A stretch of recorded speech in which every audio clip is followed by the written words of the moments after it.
Okay, so this is the insertion sort algorithm. So we're sorting here in increasing order. So we're starting working from the left. So this first card, we check to the left of this. Obviously there's nothing to the left of it, but if there was, we would check to see if there's any card that's smaller than it, and there isn't.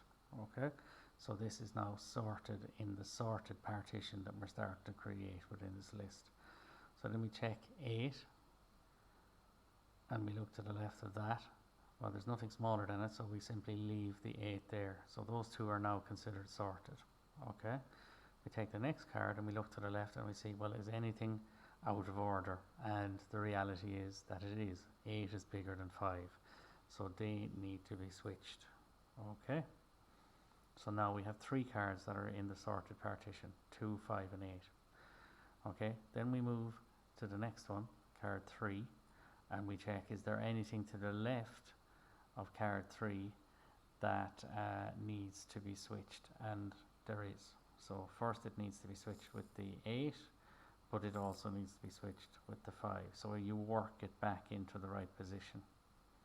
Then we move to the 9 and we check, is there anything to the left of it that's in the wrong spot, that's greater than it?